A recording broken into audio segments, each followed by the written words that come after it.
अनि सबभन्दा पहिला म हाम्रो प्रियजना हजुर कुन संस्थाको भनिबक्सी हजुरले पास्टर कम छ वीरेन्द्र शान्ति ट्रस्ट म त्यहाँबाट सुरु गर्न चाहन्छु है। एकदमै धेरै धन्यवाद हजुरलाई हार्दिक स्वागत हुन्छ वीरेन्द्र शान्ति प्रतिष्ठान। म 3 क्लास र 4 क्लासमा पढ्दाखेरि राजा वीरेन्द्रसँग त्यतिखेर युवराज भइसक्यो उहाँसँग पोखराको सैनिक हस्पिटलमा उहाँसँग हात समातेर त्यो सैनिक हस्पिटल पुरा घुमेको छु सानो बचपनमा राजा वीरेन्द्रसँग। राजा वीरेन्द्र पछि म 4 क्लासमा पढ्ने बेलामा पोखरामा उहाँ त्यत्तिकै सिभिलमा घुम्दै आउँदाखेरि एउटा भट्टीमा हुनुहुन्थ्यो उहाँ युवराज हुनुहुन्थ्यो। त्यतिखेर पनि उहाँसँग मेरो भेटघाट भएको थियो त्यतिखेर। त्यसपछि पोखरामै 3 चोटि त राजा वीरेन्द्रको पार्टीमै भोज भतेरमै म संलग्न भएको छु। अनि त्यसको साथसाथै राजा वीरेन्द्रसँग 2 चोटि त मैले विभिन्न त्यतिखेरको राजनीतिक मागहरू गर्ने क्रममा भेटघाट गरेको छु। त्यसैले राजा वीरेन्द्र र ऐश्वर्या रानी एकचोटि त पार्टीमा चाहिँ नि हुँदाखेरि पोखराको फेवातालको किनारमा पार्टी हुँदाखेरि रातिको पार्टीमा उहाँले खुब सिगार पिएर एकदम अलिक बढी भयो उहाँलाई अल्कोहल। अनि उहाँले सिगार नाच्दा नाच्दै ऐश्वर्याको हात पनि पोलिदिनु भएको थियो त्यतिखेर क्या। त्यहाँदेखि यो रमाइलो प्रसङ्गहरू छ मसँग है। त्यसकारण राजा वीरेन्द्र त्यस्तो एउटा उदारवादी राजा भइसक्यो त्यतिखेर। अनि राजा वीरेन्द्र चाहिँ नि त्यतिखेर भनियो भने पोखराको सैनिक अस्पताल जब उहाँ र बेलायतबाट आएको राजकुमार फिलिप हुनुहुन्थ्यो 2 जना हुनुहुन्थ्यो त्यतिखेर। उहाँहरू जब त्यहाँ घुम्दै हुनुहुन्थ्यो मेरो बुवाले उहाँहरूको लागि प्रार्थना गर्नुभएको थियो त्यतिखेर सैनिक। मेरो बुवा त पास्टर, मेरो बुवा पहिलो पोखराको रामघाट मण्डली स्थापना गर्ने मान्छे अनि उहाँले राजा वीरेन्द्र र फिलिपको लागि प्रार्थना गर्नुभएको छ। त्यसपछि उहाँहरू फेरि अरू चाहिँ नि माथि चाहिँ द्वीपतिर जुन आर्मीको चाहिँ गोर्खा आर्मीको जुन छ पेन्सन थाप्ने ठाउँ भर्ती गर्ने ठाउँ त्यहाँ जानुभएको थियो पछि। त्यसमा एउटा रमाइलो रोचक प्रसङ्गहरू राजा वीरेन्द्र उहाँको परिवारसँग मेरो छ। हजुरले त्यो शान्ति स्थापना के अरे शान्ति संस्था जुन भन्नुभयो वीरेन्द्रसँग सम्बन्धित यो हजुरलाई धेरै धन्यवाद छ। यो एउटा रोचक प्रसङ्ग मैले खालि यहाँ सम्झाइदिएको मात्रै हो। त्यसकारण यो खालको चाहिँ राजाको निर्ममतापूर्वक हत्या भयो होइन। अनि उहाँले एउटा उदार चित्तले यहाँ एउटा खुला पन ल्याउन खोज्दै हुनुहुन्थ्यो तर उहाँको नराम्रोसँग हत्या भयो। हत्या गर्ने चाहिँ ठुलो षड्यन्त्र छ।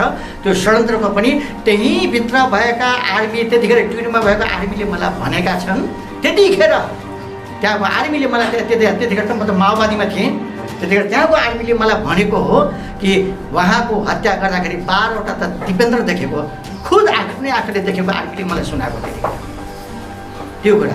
त्यहाँदेखि यस्ता थुप्रै रोचक घटनाहरू छन्। अब म जान्छु हजुरको चाहिँ यति कुरा बिसाएर अगाडि म बढ्न चाहन्छु।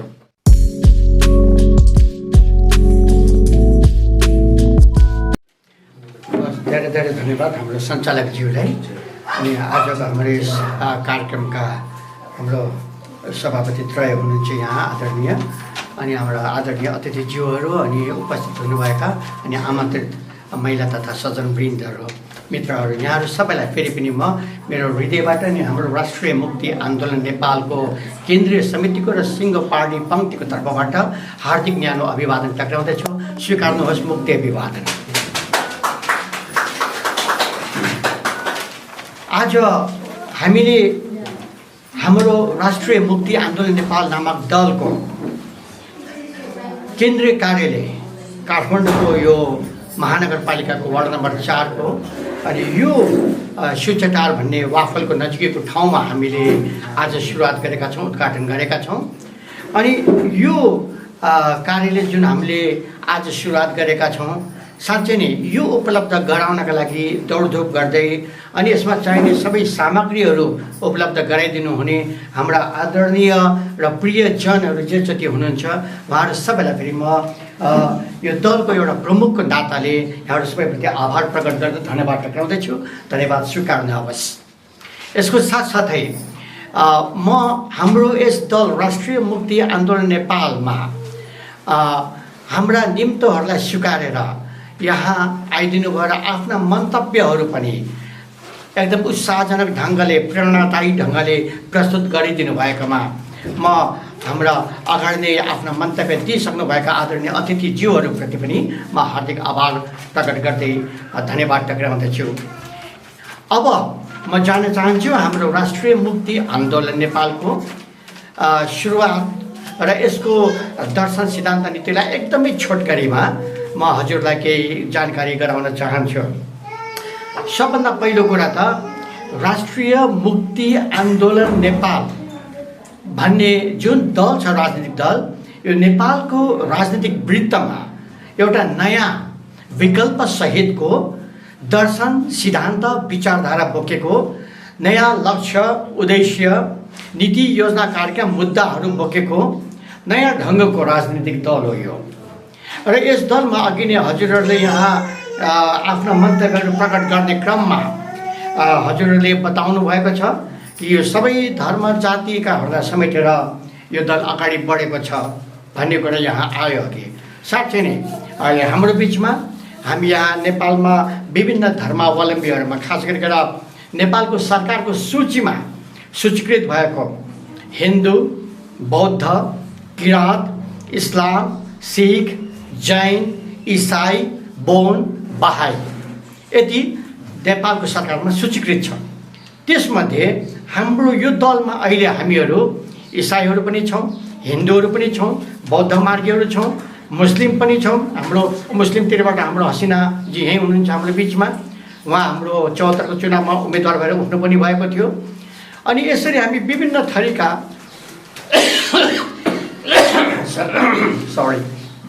विभिन्न जात-जाति र धर्मसँग सम्बन्धित नेपाली नागरिकहरू, सचेत नागरिकहरू यस दलमा आबद्ध भएका छौँ र आबद्ध गराउँदै सङ्गठित गराउँदै लाने क्रममा हामीहरू छौँ। अब यो राष्ट्रिय मुक्ति आन्दोलन नेपाल दल 2065 सालको श्रावणको 30 गते बिहिबारको दिन दिउँसोको 2 बजेदेखि 4 बजेसम्म हामी त्यतिखेरका 7 जना युवाहरू, देशभक्त युवाहरू जो थियौँ, हामीहरूले तकिया गल्ली चौक, भगवान पाउ, काठमाडौँ महानगरपालिका वडा नम्बर 15 यो काठमाडौँ जिल्लामा हामीले सुरुवात गरेका थियौँ। त्यहाँ मेरो आफ्नै मेडिकल क्लिनिक थियो, त्यही क्लिनिकमा मेडिकलमा हामीले सुरुवात गरेका थियौँ। अनि त्यसमध्येका हाम्रा संस्थापक ज्यूहरू आज कतिपय कारणले यहाँ आइसक्नु भएको छैन, तर त्यसमध्येको एउटा हाम्रो पुरानो साथीहरूमध्ये हाम्रो पासाङ मोक्तानजी र हाम्रो केशव बाबु थकुरी चाहिँ यहाँ हुनुहुन्छ। पासाङ मोक्तानजी एउटा बौद्ध मार्गी हुनुहुन्छ, उहाँ पर्सा जिल्लाबाट, भने हाम्रो हिन्दू मार्गीबाट हाम्रो केशव बाबु हुनुहुन्छ, उहाँ कैलालीबाट हुनुहुन्छ। यहाँहरू एकदमै सक्रिय रूपले हाम्रो दलमा लाग्नुभएको र उहाँहरू चुनावमा पनि उठ्नुभएको र सशक्त प्रभावकारी उम्मेदवारिता उहाँहरूले दिनुभएको थियो विगतका चुनावहरूमा। अब यसको साथसाथै हाम्रो राष्ट्रिय मुक्ति आन्दोलन नेपाल जुन दल छ, यो दल स्थापना गर्दा जुन 7 जना हामी त्यतिखेरका थियौँ साथीहरू, हामीहरू सबै त्यतिखेरको नेकपा माओवादीका नेता अगुवा कार्यकर्ताहरू थियौँ 7 जना हामीहरू।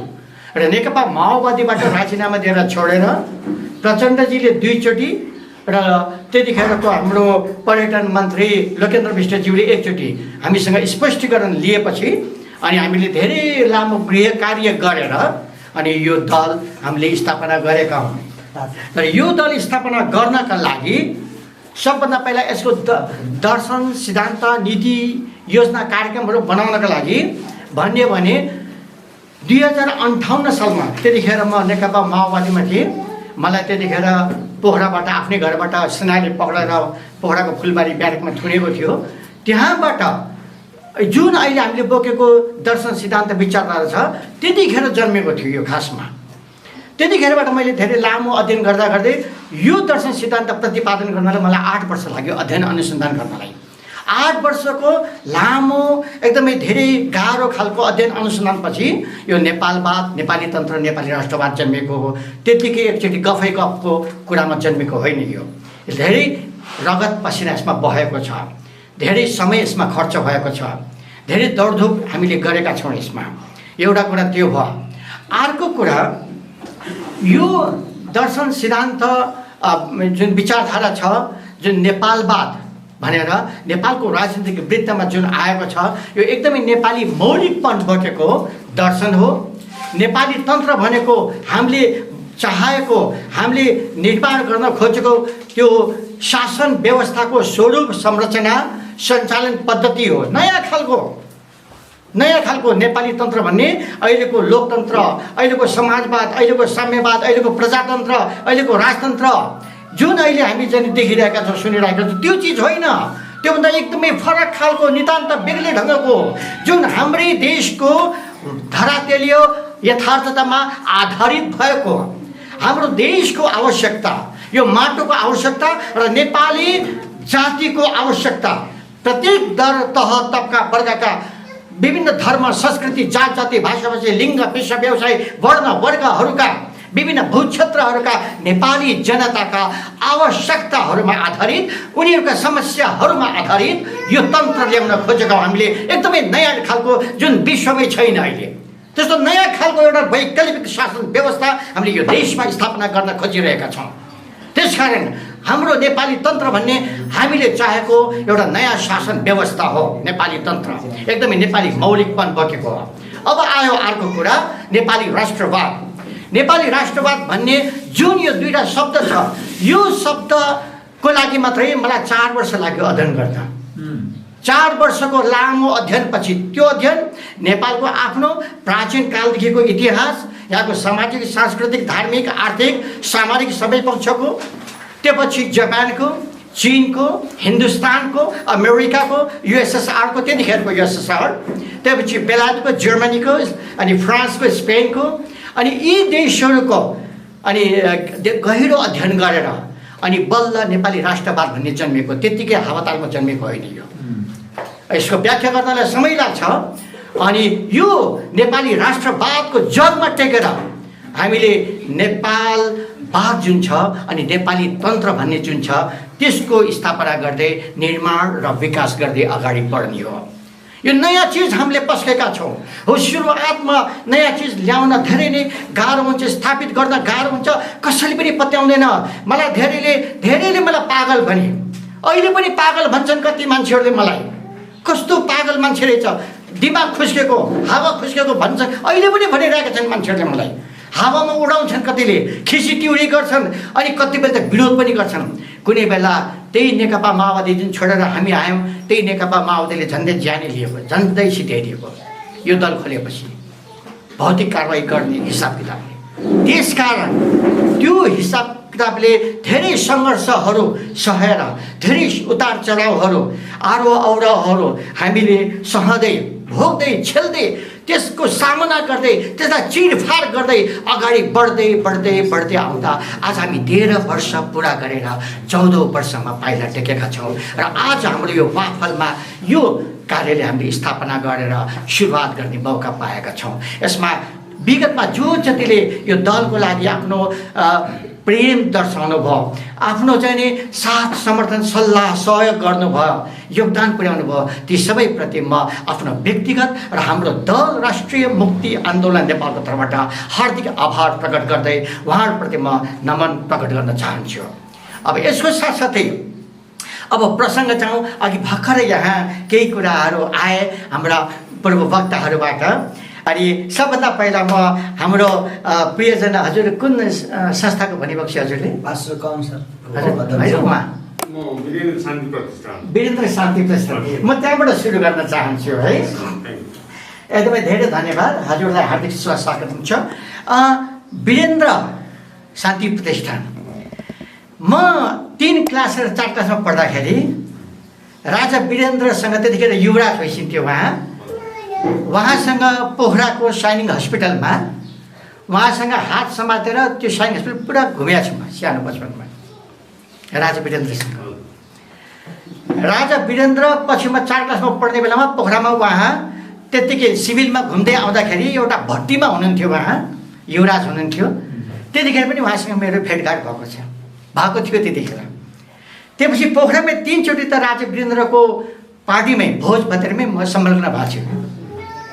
अनि त्यसको साथसाथै राजा वीरेन्द्रसँग 2 चोटि त मैले विभिन्न त्यतिखेरको राजनीतिक मागहरू गर्ने क्रममा भेटघाट गरेको छु। त्यसैले राजा वीरेन्द्र र ऐश्वर्या रानी एकचोटि त पार्टीमा चाहिँ नि हुँदाखेरि, पोखराको फेवातालको किनारमा पार्टी हुँदाखेरि रातिको पार्टीमा उहाँले खुब सिगार पिएर एकदम अलिक बढी भयो उहाँलाई अल्कोहल, अनि उहाँले सिगार नाच्दा नाच्दै ऐश्वर्याको हात पनि पोलिदिनु भएको थियो त्यतिखेर क्या। त्यहाँदेखि यो रमाइलो प्रसङ्गहरू छ मसँग है। त्यस कारण राजा वीरेन्द्र त्यस्तो एउटा उदारवादी राजा होइसिन्थ्यो त्यतिखेर। अनि राजा वीरेन्द्र चाहिँ नि त्यतिखेर भनियो भने पोखराको सैनिक अस्पताल जब उहाँ र बेलायतबाट आएको राजकुमार फिलिप हुनुहुन्थ्यो, दुईजना हुनुहुन्थ्यो त्यतिखेर। उहाँहरू जब त्यहाँ घुम्दै हुनुहुन्थ्यो, मेरो बुवाले उहाँहरूको लागि प्रार्थना गर्नुभएको छ त्यतिखेर सानीगुटमा। मेरो बुवा त पास्टर, मेरो बुवा पहिलो पोखराको रामघाट मण्डली स्थापना गर्ने मान्छे होइन। उहाँले राजा वीरेन्द्र र फिलिपको लागि प्रार्थना गर्नुभएको छ। त्यसपछि उहाँहरू फेरि अरू चाहिँ नि माथि चाहिँ द्वीपतिर जुन आर्मीको चाहिँ गोर्खा आर्मीको जुन छ पेन्सन थाप्ने ठाउँ, भर्ती गर्ने ठाउँ, त्यहाँ जानुभएको थियो पछि। त्यस कारण एउटा रमाइलो रोचक प्रसङ्गहरू राजा वीरेन्द्र उहाँको परिवारसँग मेरो छ। हजुरले त्यो शान्ति स्थापना के अरे शान्ति संस्था जुन भन्नुभयो वीरेन्द्रसँग सम्बन्धित, यो हजुरलाई धेरै धन्यवाद छ। यो एउटा रोचक प्रसङ्ग मैले खालि यहाँ सम्झाइदिएको मात्रै हो। त्यस कारण यो खालको चाहिँ राजाको निर्ममतापूर्वक हत्या भयो होइन। अनि उहाँले एउटा उदार चित्तले यहाँ एउटा खुला पन ल्याउन खोज्दै हुनुहुन्थ्यो, तर उहाँको नराम्रोसँग हत्या भयो। हत्या गर्ने चाहिँ ठुलो षड्यन्त्र छ। त्यो षड्यन्त्रको पनि त्यहीँभित्र भएका आर्मी, त्यतिखेर ट्युरीमा भएको आर्मीले मलाई भनेका छन्। त्यतिखेर त्यहाँको आर्मीले मलाई त्यतिखेर त म त माओवादीमा थिएँ, त्यतिखेर त्यहाँको आर्मीले मलाई भनेको हो कि उहाँको हत्या गर्दाखेरि 12वटा त दिपेन्द्र देखेको, खुद आफ्नै आँखाले देखेको आर्मीले मलाई सुनाएको त्यतिखेर त्यो कुरा। त्यहाँदेखि यस्ता थुप्रै रोचक घटनाहरू छन्। अब म जान्छु हजुरको चाहिँ यति कुरा बिसाएर अगाडि म बढ्न चाहन्छु।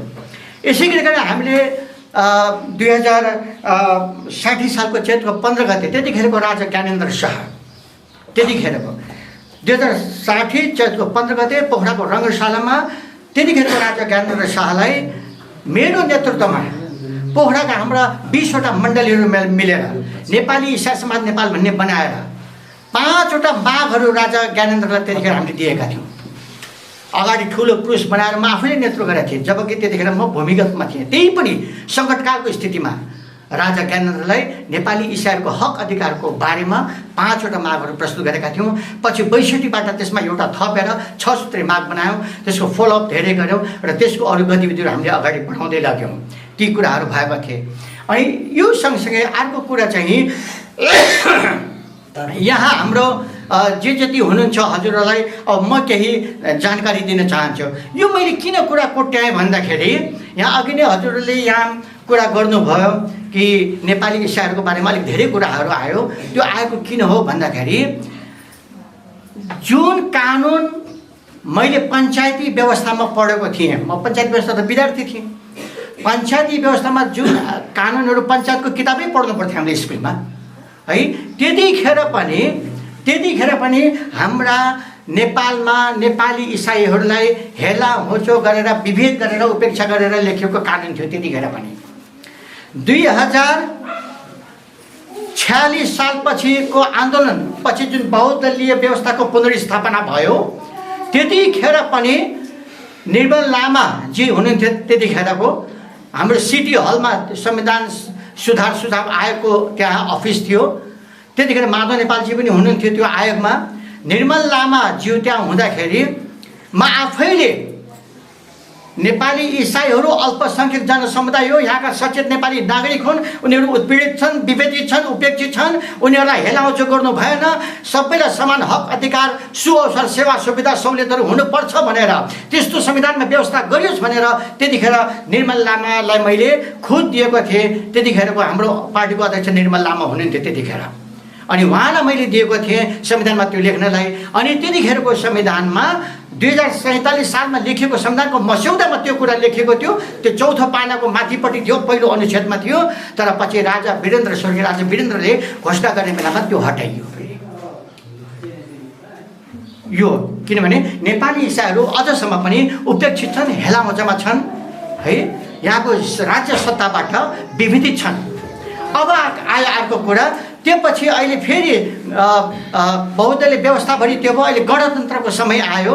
गणतन्त्रको समय आएपछि पनि अझ पनि नेपालको संविधानमा जुन हिसाबले समानताको कुरा लेखिनु पर्ने थियो, न्यायसँग समानताको कुरा लेखिनु पर्ने थियो, त्यो अझसम्म लेखेको छैन नेपालको संविधानमा।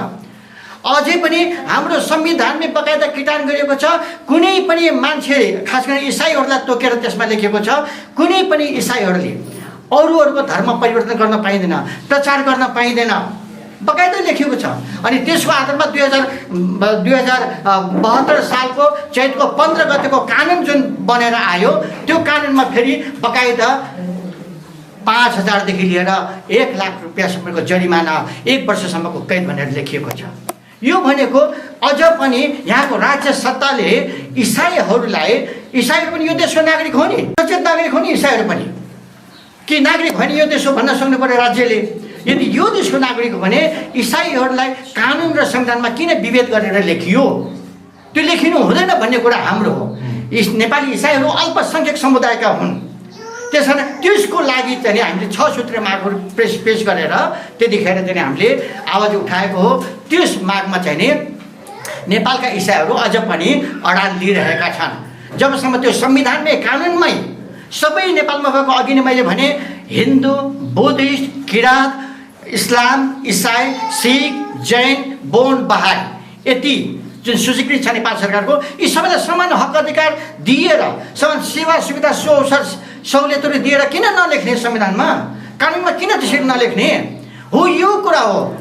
यो सबैलाई न्यायसँग समानता हुनुपर्छ भन्ने हिसाबले हामीले यो आवाज उठाएका हौँ। यो कुरा मैले हजुरहरूलाई छर्लङ्ग पारिदिएँ।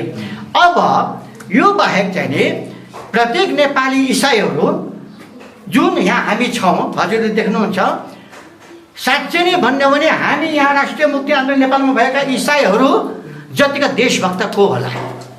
म ठोकेर भन्छु त्यो कुरा। राष्ट्रिय मुक्ति आन्दोलन नेपालमा जोडिएका प्रत्येक सचेत नेपाली नागरिक इसाईहरू सच्चा देशभक्त छन्, राष्ट्रभक्त छन्, देशप्रेमी छन्, नेपाल प्रेमी छन्, नेपाली प्रेमी छन्। यो कुरामा हामीले ख्याल गर्नुपर्दछ। यो जस्तो चाहिँ नि हाम्रो राष्ट्रिय मुक्ति आन्दोलन नेपालमा आबद्ध भएका नेपाली इसाईहरू हामीहरू चाहिँ नि कुनै विदेशीका गुलामहरू होइन, सिआइएका एजेन्टहरू, पुँजीवाद साम्राज्यवादीहरूका पिछलौहरू हामीहरू होइनौँ। त्यसकारण त्यो हिसाबले चाहिँ नि हामीहरूले जुन उठाएका मुद्दाहरू छन्, राष्ट्रिय मुक्ति आन्दोलन नेपालले उठाएका मुद्दाहरू भन्ने हो भने नेपालका अहिले राज्य सत्तामा भएका ठुलाभन्दा ठुला पार्टीहरू कसैले उठाउन सकेको छैन, उठाएको छैन कसैले पनि। यो ग्यारेन्टीका साथमा ठोक्क गरेर भन्न सकिन्छ यो कुरा। त्यसकारण राष्ट्रिय मुक्ति आन्दोलन नेपालले मुद्दाको हकमा पनि नयाँ वैकल्पिक मुद्दाहरू उठाइरहेको छ। अब आयो कुरा, यसको साथसाथै हामी सबैले बुझ्नुपर्ने कुरा के भने राष्ट्रिय मुक्ति आन्दोलन नेपालले के भन्छ त? यो सबै धर्म, जाति, भाषाभाषी, लिङ्ग, पेसा व्यवसाय, वर्ण, अपाङ्ग, होचा पुड्काहरू, विभिन्न भूक्षेत्रकाहरूको बारेमा राष्ट्रिय मुक्ति आन्दोलन नेपालको खास नीति के हो त भने अहिले पनि हामी भन्छौँ अहिलेको संविधान पनि अपुरो छ, अधुरो छ। त्यो संविधानमा अझ पूर्णता दिनुपर्दछ। अनि त्यसमा नेपाली इसाई लगायत अन्य अल्पसङ्ख्यक धार्मिक समुदायहरू, अन्य अल्पसङ्ख्यक जातिकाहरू, तिनीहरूलाई न्यायसँग समान समावेशी सहभागिता गराउनु पर्दछ भन्ने हाम्रो जोरदार आवाज हो, मूल्य मान्यता हो, माग हो नेपालको सरकारसँग। हामी के भन्छौँ? नेपालमा पूर्ण रूपले धार्मिक स्वतन्त्रता सहितको धर्म निरपेक्ष राज्य सत्ता हुनुपर्दछ। नेपाल राष्ट्र धर्म जाति सापेक्ष हुन्छ। राष्ट्र चाहिए, नेपाल राष्ट्र धर्म जाति सापेक्ष राष्ट्र हुन्छ। तर राज्य सत्ता जुन हो, सरकार, संसद, न्यायालय, सेना, सुरक्षाकर्मी, यो चाहिँ नि धर्म निरपेक्ष हुनुपर्छ। दल, राजनीतिक दल पनि धर्म जाति निरपेक्ष हुनुपर्छ। कुनै एउटा धर्म, एउटा जाति, एउटा भाषा, एउटा भाषी, एउटा चाहिँ भूक्षेत्रको पक्ष लिनु हुँदैन एउटा राजनीतिक दल र राज्य सत्ताले। हाम्रो मान्यता त्यो हो, स्पष्ट हाम्रो राष्ट्रिय मुक्ति आन्दोलन नेपालको नीति त्यो हो। यो कुरा अरू नेपालका अरू राजनीतिक दलमा छैन। उनीहरूभन्दा यो माध्यममा पनि हामी फरक छौँ। त्यसकारण हामी के भन्छौँ? नेपालको राज्य सत्ताले सबै धर्म, जाति, लिङ्ग, पेसा व्यवसाय, वर्ण वर्गकाहरूलाई न्यायसँग समान समावेशी सहभागिता गराउनु पर्दछ, टोल वडादेखि केन्द्रसम्म भनेर भन्छौँ। अनि त्यही खालको नयाँ स्वरूप संरचनाको निर्माण गर्नुपर्दछ भनेर हामीहरूले भन्दछौँ। यो एउटा नयाँ खालको विकल्प हामीले दिएका छौँ। यसको साथसाथै हाम्रा कतिपय प्रियजनहरूले अहिले हाम्रो भूपू प्रहरीहरू, भूपू एसपीहरू अहिले मसँग सम्पर्कमा हुनुहुन्छ। उहाँहरूले भनिराख्नु भएको छ तपाईँहरूको दर्शन नीति सिद्धान्त एकदमै राम्रो छ, मुद्दाहरू राम्रो उठान गर्नुभएको छ। अब तपाईँहरूले यसलाई चाहिँ अझ सशक्त बनाउनु, सङ्गठन निर्माण गर्नुहोस् भनेर हालसालै मात्रै हिजो अस्तिसम्म मात्रै भूपू एसपीहरू, भूपू एआइजीहरूसँग मेरो कुराकानी भएको थियो। उहाँहरू एकदमै आतुर हुनुहुन्छ हाम्रो पार्टीमा जोडिनलाई है। अब यो हिसाबले हाम्रो पार्टीको एउटा नयाँ विचार बल्ल बल्ल नेपाली सचेत जनताले, नागरिकहरूले बुझ्न थाल्नु हुँदैछ। यसरी अब आयो। यसको साथसाथै अर्को कुरा यहाँहरूलाई जनाइदिउँ, हाम्रो राष्ट्रिय मुक्ति आन्दोलन नेपालले राष्ट्रिय भन्ने जुन शब्द छ, यो राष्ट्रिय शब्द, त्यसपछि मुक्ति भन्ने जुन शब्द छ, अनि आन्दोलन भन्ने शब्द छ, त्यसपछि नेपाल भन्ने 4वटा शब्द छ। यो 4वटा शब्दलाई म एकदमै हजुरहरू समक्ष छोटकरीमा बताउन चाहन्छु। सबभन्दा पहिला अघि नै हाम्रो सरसफाइ र हाम्रो पास्टर परिषदका प्रमुखज्यूहरूले पनि बताइसक्नु भएको छ कि यो मुक्ति दिलाउने, फोहोर मैलाबाट मुक्ति दिलाउने कुराहरू भएको छ। आफ्नै व्यक्तिगत आत्मिक जीवनदेखि भौतिक जीवन, वैचारिक जीवन हुँदै है, हाम्रो अघि वकिल साहबले पनि भनिसक्नु भएको छ, यो नेपाल देशकै थुप्रै सरसफाइ गर्नु छ, मुक्ति दिलाउनु छ थुप्रै कुरामा। पहिला आफै नराम्रो कुराबाट मुक्ति हुनु पर्यो भन्ने अघि हाम्रो वकिल साहबले भन्नुभएको छ।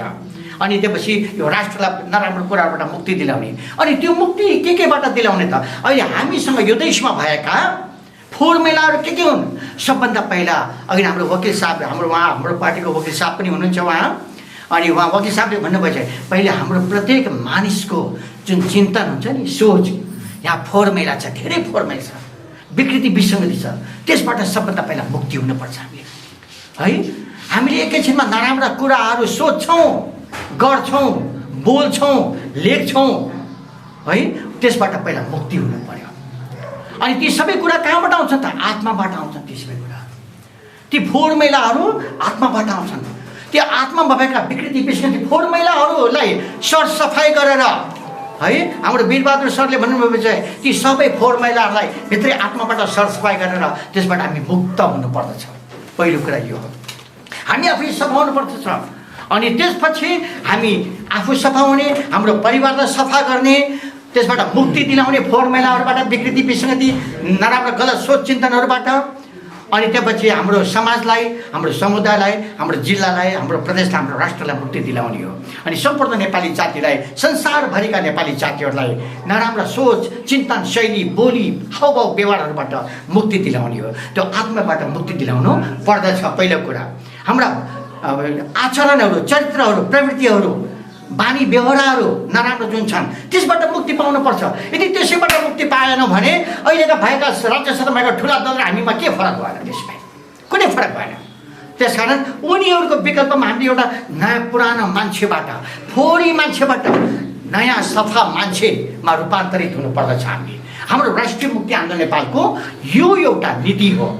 अब यसको साथसाथै हामीले राष्ट्रिय मुक्ति आन्दोलन नेपालले भनेको अर्को कुरा के हो भने, नेपाल देशका सम्पूर्ण नेपाली जातिहरू र संसारभरि भएका नेपालीहरूमा जुन गरिबी छ त्यो गरिबीबाट मुक्ति पाउनुपर्छ। अस्वस्थता, रोगीपन जुन छ त्यसबाट मुक्ति पाउनु पर्दछ। बेरोजगारीको अवस्था छ त्यसबाट मुक्ति पाउनु पर्दछ है। अनि कतिपयको चाहिँ हाम्रो भूमि छैन, जमिन छैन आफ्नो लागि, त्यसबाट मुक्ति पाउनु पर्दछ। कसैको आफ्नो घर छैन, बास छैन, त्यसबाट मुक्ति पाउनु पर्दछ है। अनि कतिपयको चाहिँ राम्रोसँग शिक्षा पाउन सकेको छैन, शिक्षा राम्रोसँग पाउन नसकेको कुराबाट मुक्ति पाउनु पर्दछ।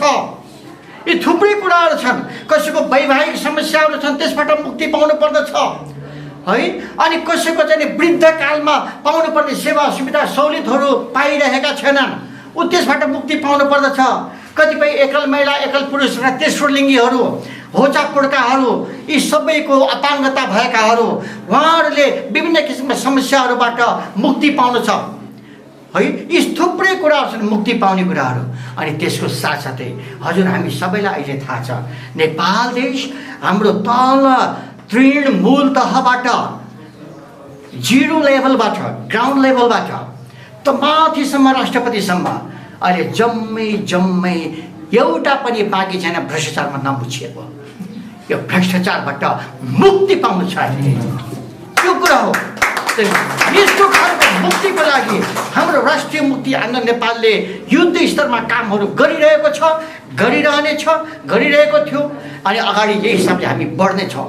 यी थुप्रै नराम्रो कुराहरूबाट भर्खर हजुरले सुन्नुभएको छ अरबौँ रुपियाँको चाहिँ यहाँ बेरुजुहरू निस्कियो। अघि भर्खर वकिल साहबले भन्दै हुनुहुन्थ्यो बेरुजु भनेको के हो? स्पष्ट रूपमा सफा तौर तरिकाले ओपन सेक्रेट भन्छौँ नि इङ्ग्लिसमा हामी, है, खुला गोप्य हिसाब किताबले, त्यो त भ्रष्टाचार। बेरुजु हुनु भनेको भ्रष्टाचार हो, किन त्यो केमा खर्च गर्ने देखाउन सक्दैन उनीहरूले, सिधा भ्रष्टाचार हो। त्यस्तो खालको अहिलेको रीतिथिति चलन जे छ त्यसबाट नेपाल र नेपालीलाई पूर्ण र समग्र रूपले, आंशिक रूपले होइन, पूर्ण र समग्र रूपले मुक्ति दिलाउनका लागि राष्ट्रिय मुक्ति आन्दोलन नेपालले काम गरिरहेको छ, सङ्घर्ष गरिरहेको छ हो। त्यसकारण यो मुक्ति भन्ने शब्द धेरै ठुलो कुरा हो। यो नेपालको सन्दर्भमा व्यक्तिदेखि लिएर समग्र नेपाल राष्ट्रको कुरा हो। अनि त्यति मात्र होइन, एउटा अझै अर्को पाटो छ, त्यो हो नेपालको जमिनहरू। नेपालको जमिनहरू हजुरलाई थाहा छ, उत्तरतिर चीन छ, पश्चिमतिर, दक्षिणतिर, पूर्वतिर हिन्दुस्तान छ।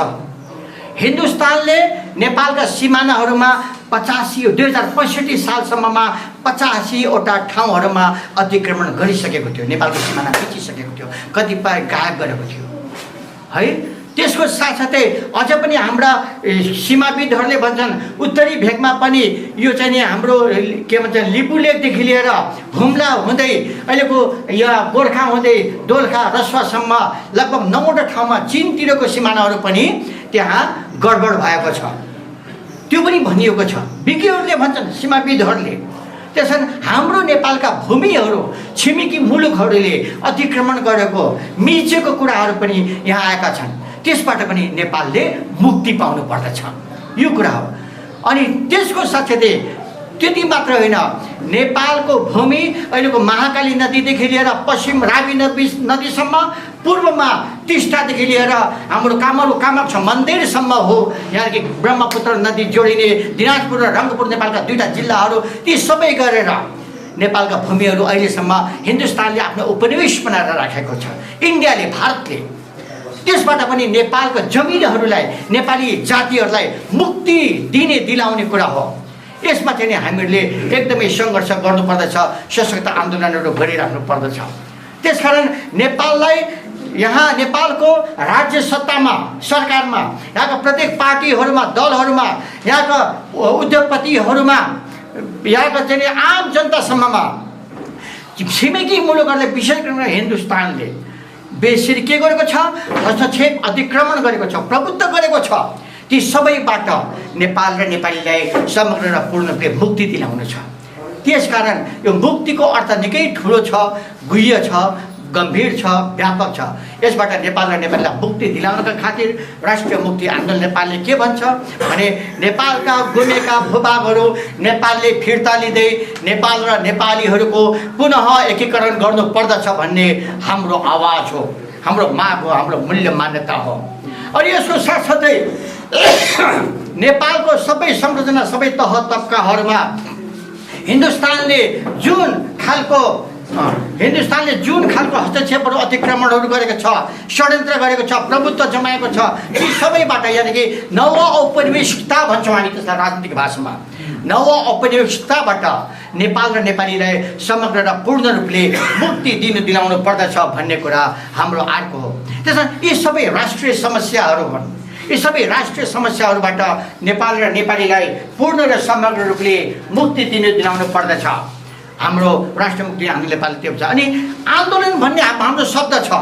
आन्दोलन कस्तो खालको आन्दोलन त? के पहिला चाहिँ हाम्रो राणा कालमा 1993 मा त्यतिखेर गणेशमान सिंह भर्खरको ठिटो हुनुहुन्थ्यो, भर्खरको लोड्के 16 वर्ष ठिटो हुनुहुन्थ्यो।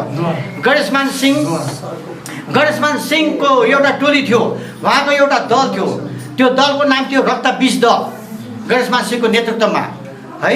त्यो रक्त बीज दलले के निर्णय गरेको थियो भने यहाँ चाहिँ सिंहदरबारमा राणा प्रधानमन्त्रीहरूको जब उनको क्याबिनेट बैठक बस्ने त्यतिखेर चाहिँ नागार्जुनबाट बम हानेर उनीहरूलाई एकैचोटि त्यो बैठकमा सिध्याउने भनेर गरेको थियो। अनि आफ्नै समितिका मान्छेहरूले पोल खोलिदिएर त्यो सबै खत्तम भएर अनि गणेशमान सिंह भर्खरको 16 वर्ष कलिलो उमेरमा रक्त बीज दल, त्यो पार्टीको नामै रक्त बीज दल, अनि उहाँहरू सबै पक्राउ पर्नुभयो।